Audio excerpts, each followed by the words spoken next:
Determine the force in each member of the loaded truss. So, diba? Again, ang mahalaga is the free body diagram. So, una, nandiyan dyan yung reaction at A. So, this is a rocker or roller. Then, sa C, meron siyang vertical and horizontal. So, siguro, ito yung CY ko na lang. Tapos, yung CX ko, asan ko siya i-assume? By engineering judgment. Diba ang sabi natin yung magre-resist siya? So, going to the left. Bakit ko ginawang ganun? Kasi kung nakita ko, yung force kasi na external force natin dyan is meron lang siyang horizontal na to the right.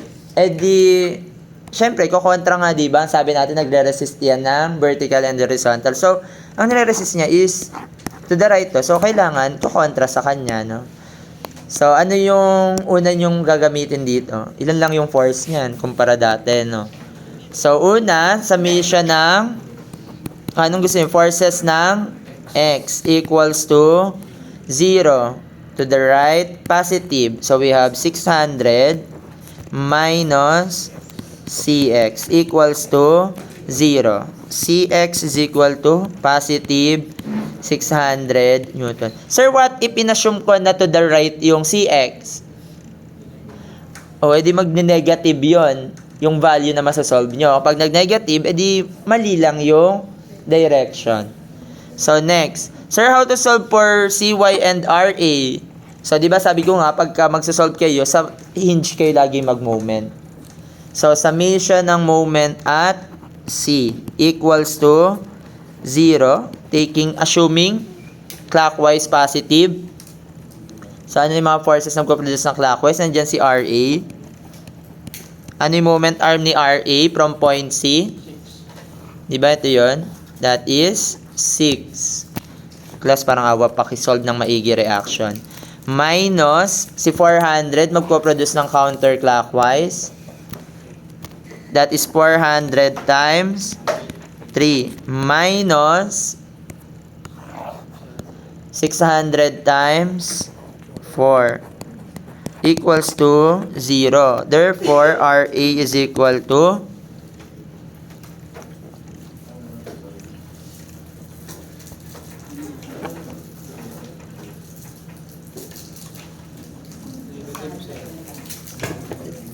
magkano? Positive. Shift solve lang to. Hindi, kaya negative na kuha mo. Tatranspose pa kasi siya sa kabila. Para mo. So, magkano si Ra? 600. Ngayon, mag-summation tayo ng forces vertical is equal to 0, upward, positive. So, we have Ra plus Cy minus... Nag-mute na ako.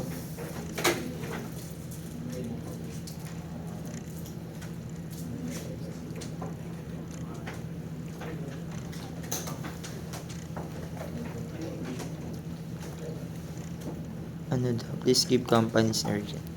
Magkano to? Equals to 0. So, substitute lang natin si Ra na 600 plus Cy minus 400 equals to magkano Cy? Negative 200. Oh, sir, paano to negative yung value? Oh, okay lang naman, pero ang gagamitin yung value is negative kung hindi nyo papalitan yung sign. Kasi syempre ballpen yung gamit nyo, no? Ilalagay nyo na yung mga value nyo dito. So, we have Ra 600. Tama yung value. Cy negative 200. And then, 600, ano? Sir, okay lang ba negative yung value? Oo, basta yung sign, hahayaan nyo lang siyang ganyan. Or, kung saan kayo masanay, no? Kung gusto nyo, burahin nyo yung sign na yan, tapos ibababa mo itong downward, and then positive yung gagamitin nyo. Na-imagine? Paano mas gusto nyo? Yung hindi napapalitan yung direction, no? Okay lang. Pwede naman talaga yan. Okay. Ngayon, kapag na-solve nyo na yung mga reaction, syempre una lang naman lagi yung sinasolve yung reaction. Ngayon, Pagka method of joints yung ginagamit nyo, pipili kayo ng joints na konti lang yung member na nakadikit. No? Method of joints. So, anong joint yung may konti lang yung member na nakakadikit? Ay, hindi, dalawa lang muna yung nakakonect. A, no? Sa C, pwede rin, di ba? No? So, ang ginagawa dyan, at joint A, so, unang step, at joint A. So, drawing nyo yung joint. Ito yung joint A natin. Ano yung mga nakakonect sa kanya? Meron tayo ditong member. Tapos, may horizontal member. No? Tapos, yung reaction, nandiyan dyan, hindi na magpapatalo, no? So, this is 600, no? And then, dun sa bawat member, pag mag-a-assume kayo ng direction niyan, i-assume natin na tension. No? Hindi, bahala kayo kung saan kayo. Pero kung engineering judgment gusto nyo, no? Pwede nyo naman i-assume na kung saan nyo gusto. For example, dito, yung member AB. Diba itong member AB, sa tingin nyo, pag ginamit nyo yung forces vertical, saan ang direction ni AB? Downward, no? Kasi may upward force ka dyan, so kukontra si AB. Pero yun nga, sabi natin, okay lang naman na i-assume. So, una, i-assume nyo lagi na tension. Para pagka positive yung nakuha nyo, ibig sabihin, tama yung assumption natin. Pagka nag-negative, mali lang yung assumption. So, paano natin gagawin na tension siya? Hinihila niya yung joint. So, ibig sabihin, yung force is away dun sa joint. So, eto, this is the member AB ba? AB. And then dito, meron din tayo ditong member. May force tayo dito. Hinihila niya, which is AD. Si AB, meron niyang slope. Ano yung slope ni AB? 3 horizontal per vertical. And then, ang hypotenuse, 5. Okay. Sir, pwede na tayo mag-summation ng, di ba sabi natin, pag joint, di ba yan yung maganda sa truss. Dati, ang dami yung force na sinasummation, di ba? 4, 5. Ngayon, 2. Ilan yung unknown? 2. So, pwede nyo siyang masolve. Kasi, di ba, kaya kanina, kung nag-join kayo dito sa 3 member, ilan yung unknown? 1, 2, 3. Kaya sabi ko, mas maganda, maghanap kayo ng 2 members muna. Okay. So, ano natin gagamitin? Summation ng forces vertical. Along Y equals to 0. So, ano yung mga forces along Y? Assuming upward positive, 600 plus AB. Ano yung component niya? 4/5 equals to 0. Therefore, magkano si AB?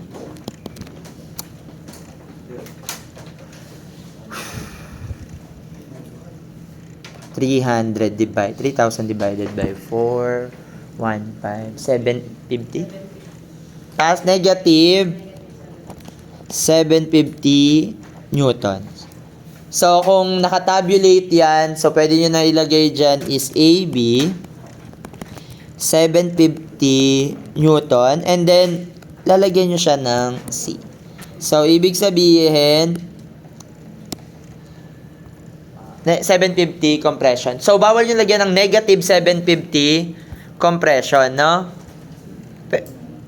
Ayan, for classroom, for discussion purposes, no? Or sa akin lang, no? Sa akin, no? Baka kasi may mga iba kayong prof na sa susunod na subject sa higher year ay hindi nila tanggapin.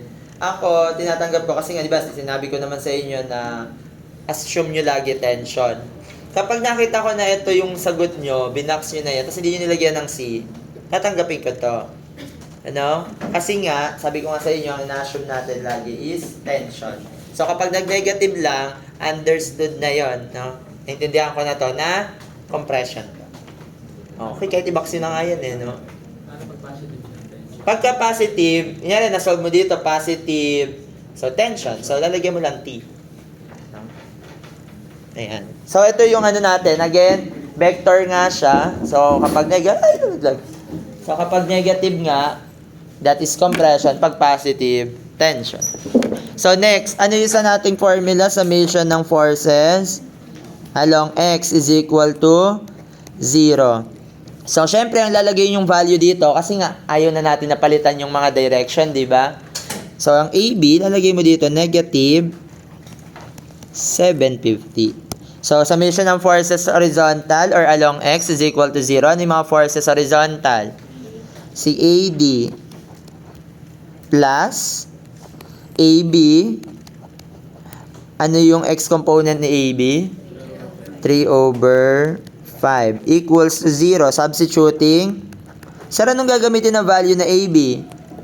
Negative 750. 3 over 5 equals to 0. So, magkano si AD?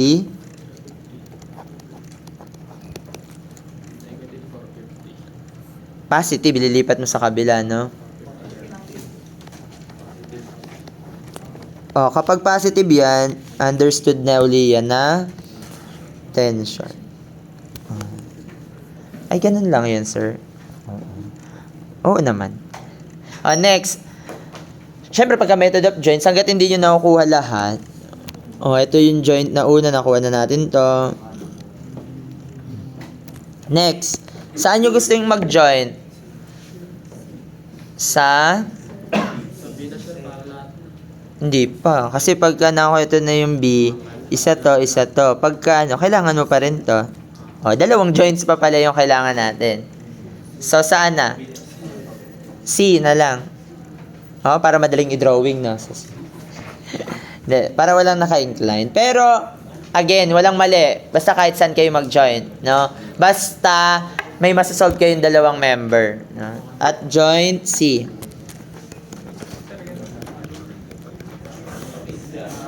So, dito dapat magaling kayo sa, sa mga trigo, plane geometry. So, ano yung mga nakakonect kay joint C? Di ba may member tayo dito na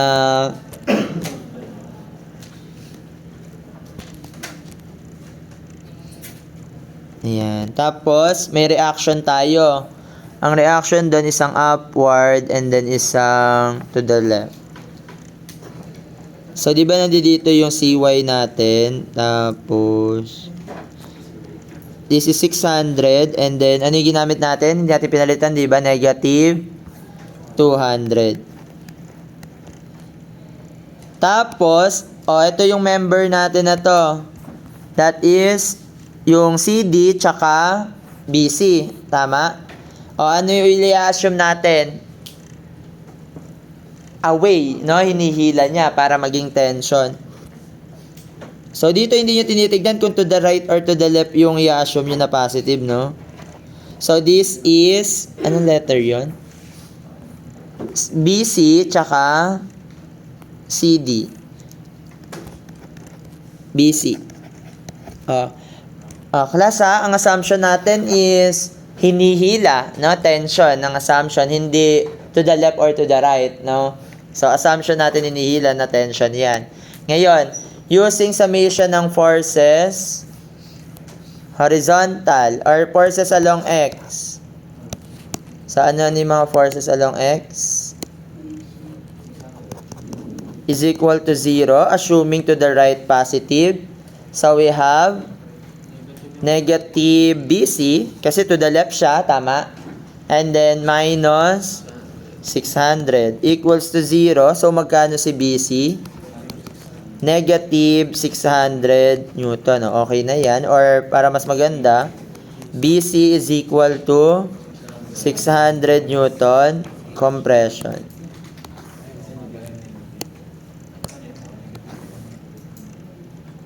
Next, summation ng forces along Y is equal to 0, assuming upward positive. So, ano ni mga forces upward?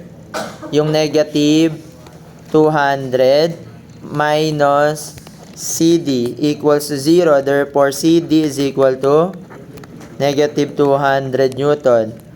So, CD, that is equal to 200 Newton compression. O, ilang member pa ba? 5 yun, ano? Isa na lang. So, sa tingin nyo, saan kayo magjo-joint dito? Sa joint D or sa joint B? Sa kahit saan. Parehas naman tatlo yung nakakonect, di ba? Isa dito. Pero, pagka sa joint B kasi, ang problema dito, ang daming naka-island. Na dalawa yung naka-diagonal. Pero, pag dito sa D, isa lang. No? O, sa D na lang tayo. So, kayo syempre yung mag-iisip, hindi ko sasabihin kung saan kayo magjo-joint, no? Syempre, dapat kayo yung mag-iisip na as an engineer, no?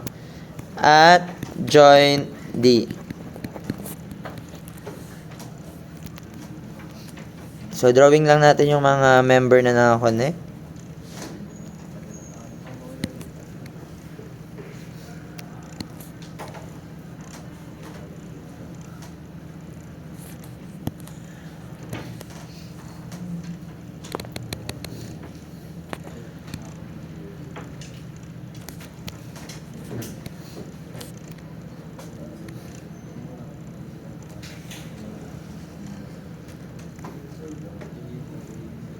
Ayan. So, yung external force, hindi mawawala yan. Nandiyan dyan yung 600.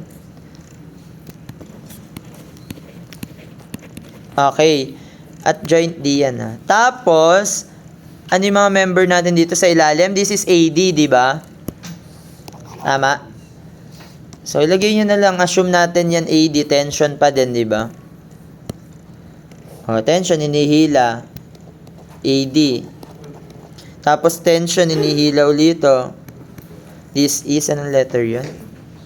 CD, tsaka BD. BD. Okay. Ngayon, yung mga value niyan, ano yung slope nito ng BD? 3, 4, 5 din, ano? Okay. So, kung makikita nyo, yung CD, di ba may nasolve na tayo dito? Saan yung ginamit natin dito? Negative 200. So, substitute nyo lang dito. This is equal to negative 200. And then, si AD, ano yung value ng AD natin? Positive, no? So, this is 450. Okay? So, anong value yung gamitin dito? Summation ng forces Y or X. Okay, talin?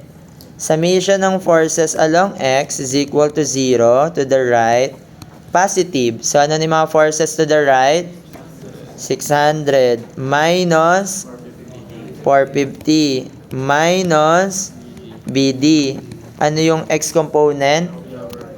3 over 5 equals to 0. So, magkano si BD?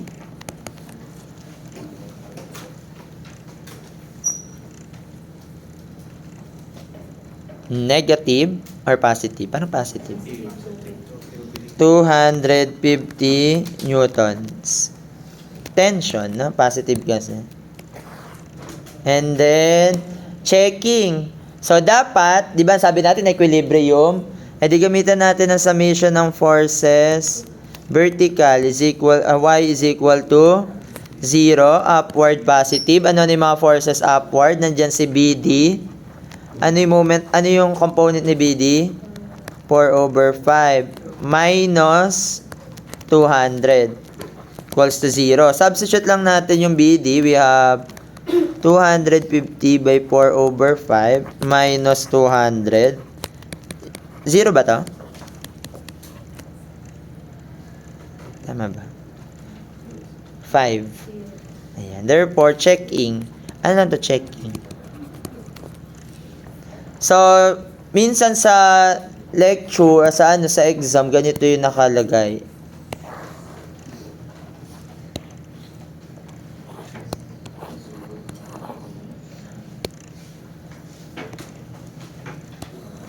Ayan, mga nakaganito lang yung nakalagay. Kunwari, ilan yung member? 5, no?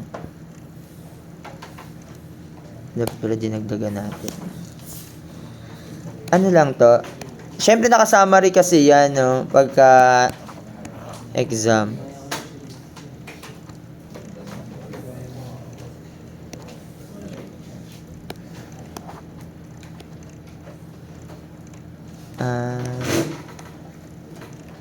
Paano mag-add?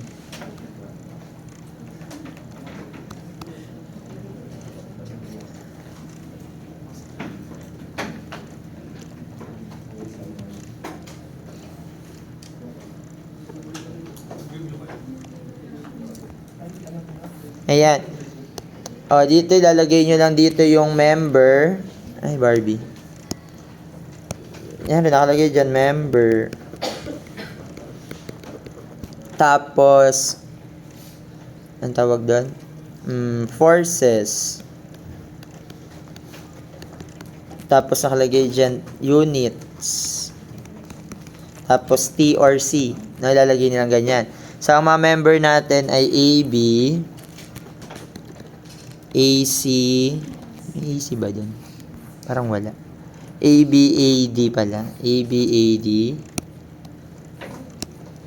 ABAD, BC, CD, tsaka BD. Ayan. Tapos, isa-summary nyo lang. Summarize lang yung sagot. So, ang AB natin, 750 Newton compression. Then, AD, magkano AD? 450 Newton tension. Then, for BC, that is equal to 600 Newton compression. CD, 200 Newton compression. And then for BD, 250 Newton tension. Ayan, naka-summarize. Sir, paano kung ayoko nito ilagay T or C? Kunyari, tinamad ka.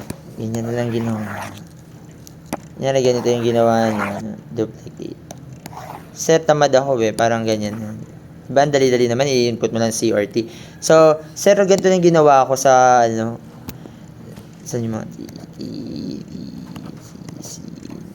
tapos tinamad ka maglagay nito. Ayan. Ayan. Pwede kong tanggapin to. No? Pero kung yung nilagay mo negative, tapos nilagay mo pa to ng compression,